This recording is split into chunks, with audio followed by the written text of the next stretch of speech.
Ayun mga kamamshi, naglinis pala ako ngayon ng aking coffee bendo machine. Kailangan na kasing linisin kasi medyo makapal na yung mga powder sa loob. Mas mahirap kasing linisin ang bendo kapag medyo natatagalan, kaya dapat hindi ko to pinapatagalan or hindi natin pinapatagalan bago linisin. Pag medyo sinisipag-sipagan nga ako, halos araw-araw ko tong pinupunasan para hindi kumapal yung mga powder sa loob. At ang paglalagay pala ng baso dito mga kamamshis, kailangan isa-isa talaga para maiwasan ang hindi paglabas ng baso. At ito na nga mga kamamshi, ikabit na natin yung mga piyesa nito. Syempre, dapat is step by step tayo. Unahin natin to mga kamamshi. Ayan, kailangan talaga isdiin na natin yan kasi yan yung umiikot.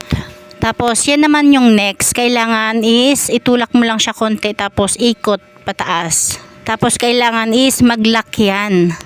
Para pag biglang bumuhos yung kape or tubig, hindi siya magalaw. At ayan nga mga kamamshi, nilagay ko na yung tatlong yan. At syempre tiniyak ko na nakalak talaga yan kasi baka biglang pumitik.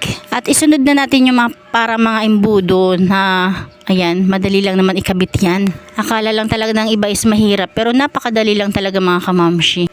At ayan nga, malapit na tayo matapos. Tapos yan na yung pinaka-final. Ayan, yung pinaka-ibabaw niyan. Tapos paglagay pala natin ng mga flavor, hindi ko na naipakita sa inyo kasi may nag-aabang na maghuhulog daw sila. Kaya ayan, nagmadali na tayong ilagay yan para makapaghulog na sila. Thank you for watching.